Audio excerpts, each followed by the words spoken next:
Perkenalkan, nama saya Berdikari Sartika Napitu, nomor induk mahasiswa 1874-2010 nomor 1. Saya dari Fakultas Hukum Universitas Pembangunan Indonesia Manado. Kali ini, saya akan mempresentasikan makalah berupa tugas dari mata kuliah Selekta Hukum Ekonomi dengan dosen pengampu mata kuliah yang terhormat Ibu Dr. Gladi Angel Ria Dendape SH MH dengan judul Hukum Ekonomi Indonesia di dalam Tata Hukum Indonesia. Hukum berfungsi untuk menciptakan dan menjaga ketertiban serta kedamaian di dalam kehidupan masyarakat, yang dimana ada ungkapan, di mana ada masyarakat, di situ ada hukum. Dalam perkembangan hukum dikenal dua jenis hukum, yaitu hukum privat dan hukum publik. Hukum privat mengatur hubungan antar orang perorangan, sedangkan hukum publik mengatur hubungan antar negara dengan individu.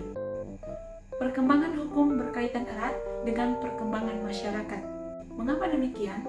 Kegiatan yang pesat di bidang ekonomi, misalnya menurut sebagian masyarakat, menyebabkan peraturan yang ada di bidang perekonomian tidak dapat lagi mengikuti dan mengkoordinir kebutuhan, sehingga dibutuhkan aturan yang baru di bidang hukum ekonomi. Pengertian hukum. Hukum secara umum adalah hukum yang mengatur atau norma dan sanksi yang dibuat dengan tujuan mengatur tingkah laku manusia untuk menjaga ketertiban dan keadilan dan mencegah terjadinya kekacauan. Setiap negara mempunyai aturan-aturan hukum tersendiri yang berbeda dengan negara lain, termasuk juga negara Indonesia. Dan menurut Kamus Besar Bahasa Indonesia, hukum adalah peraturan atau adat yang secara resmi dianggap mengikat yang dikukuhkan oleh penguasa atau pemerintah.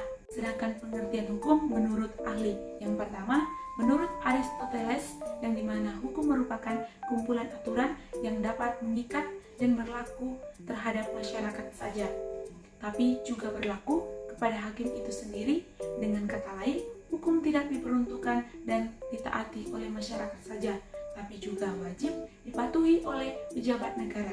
Dan menurut Samicho, hukum adalah himpunan peraturan yang bersifat memaksa, berisikan suatu perintah, larangan, atau izin untuk berbuat atau tidak berbuat sesuatu yang dimaksud untuk mengatur tata tertib dalam kehidupan masyarakat. Dan berikut, menurut C.T. Simorangkir dan Wiczono Sastropronoto, hukum adalah peraturan-peraturan bersifat memaksa yang dibuat oleh badan-badan resmi berwajib yang menentukan tingkah laku.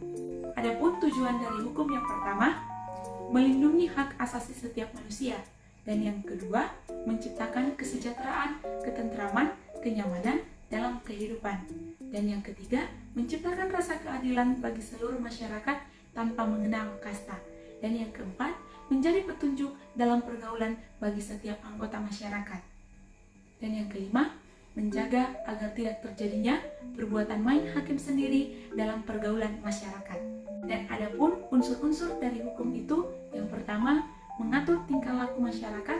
Sebagai produk hukum harus mengandung unsur peraturan yang berfungsi mengatur interaksi dan hubungan antar anggota masyarakat di tempat umum tersebut berlaku. Yang kedua, dibuat badan resmi yang berwajib. Tidak setiap orang atau lembaga memiliki hak dan kewenangan untuk membuat produk hukum. Hanya badan resmi yang berwenang dan ditentukan berdasarkan kesepakatan. Yang ketiga, bersifat memaksa. Sifat hukum yang memaksa ini membedakan hukum dengan norma lain yang berlaku di dalam masyarakat. Sifat memaksa ini ditandai dengan adanya sanksi bagi siapapun yang melanggar hukum yang berlaku. Yang keempat, sanksi bersifat tegas. Unsur terakhir dalam produk hukum adalah adanya sanksi yang tegas. Produk hukum lainnya yang telah disepakati bersama. Sanksi bisa berupa penjara, denda, bahkan hukuman mati. Jenis-jenis dari hukum. Yang pertama, hukum publik. Pengertian hukum publik adalah peraturan hukum yang mengatur tentang hubungan hukum antar warga negara dengan negara yang menyangkut kepentingan umum. Hukum publik juga merupakan hukum yang mengatur masyarakat. Adapun yang termasuk hukum publik ialah hukum pidana. dalam hukum pidana tersebut mengatur hubungan antara individu dengan masyarakat serta hanya diterapkan jika diperlukan masyarakat. Dan yang kedua, ada hukum privat.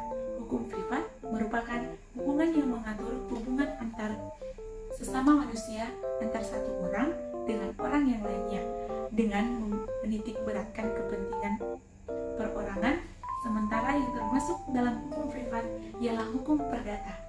Hukum perdata adalah rangkaian peraturan yang hukum itu sendiri mengatur satu dengan lainnya.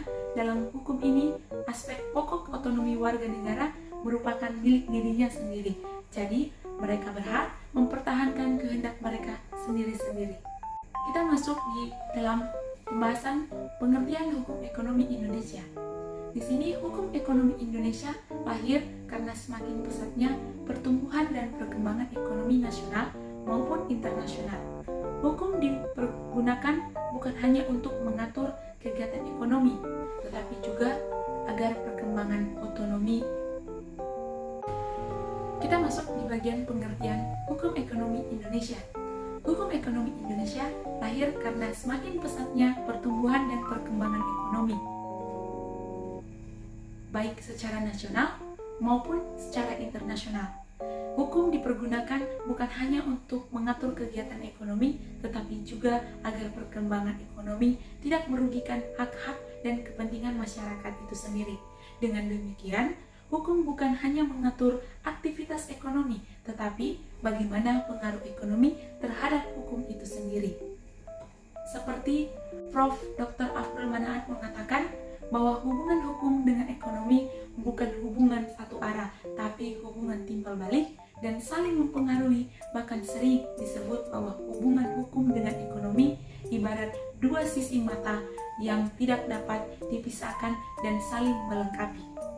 Dan kita masuk di hukum ekonomi Indonesia di dalam tatanan hukum nasional, yang dimana negara hukum menurut Undang-Undang tahun 1945 pasal 1 ayat 3, fungsi hukum salah satunya adalah mengatur kehidupan manusia bermasyarakat di dalam berbagai aspek, termasuk juga di aspek ekonomi. Dalam pembangunan ekonomi tidak akan berhasil jika tidak ada pembaharuan hukum. Mengapa demikian? Hal ini dikarenakan bahwa perekonomian bersifat berfluktuatif, sehingga ada masanya suatu perekonomian di negara itu berkembang dan ada pula yang surut. Guna pembangunan perekonomian, maka hukum ekonomi juga harus disusun berdasarkan kondisi ekonomi yang terjadi di Indonesia. Hukum ekonomi adalah sebagai suatu alat untuk mengatur perekonomian negara, sehingga hukum ekonomi Indonesia harus mampu menciptakan keseimbangan pembangunan antara pusat dan daerah.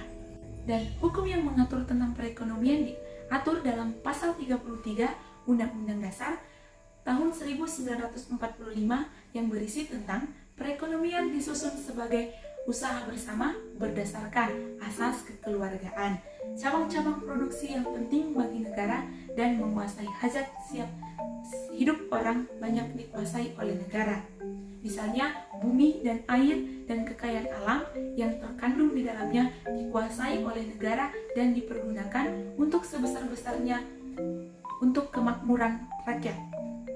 Perekonomian nasional juga diselenggarakan berdasarkan demokrasi ekonomi dengan prinsip kebersamaan, efisiensi, berkeadilan, berkelanjutan, berkewawasan, dan kemandirian, serta dengan menjaga keseimbangan, kemajuan, dan kesatuan ekonomi nasional. Dan dengan ketentuan lebih lanjut mengenai pelaksanaan pasal ini diatur dalam undang-undang, berdasarkan undang-undang tersebut bisa kita ketahui berdasarkan apa hukum perekonomian yang ada di Indonesia.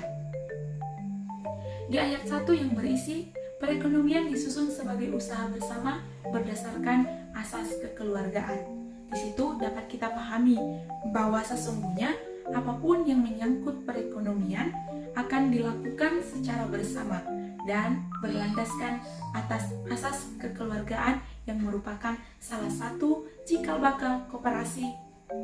Dan dari ayat ini bisa kita simpulkan bahwa sesungguhnya perekonomian akan dibangun secara bersama sehingga memiliki struktur dasar atau pondasi yang kuat untuk perkembangan perekonomian negara. Nah, demikianlah hasil dari presentasi saya. Dan di kesempatan ini juga, saya mengajak adik-adik yang masih bingung ingin berkuliah, khususnya di Fakultas Hukum. Di sini, kakak menganjurkan untuk bergabung bersama dengan kami di Universitas Pembangunan Indonesia Manado, khususnya di Fakultas Hukum. Kenapa harus Universitas Pembangunan Indonesia? Pasti dong, karena dengan dosen-dosen yang berkompeten,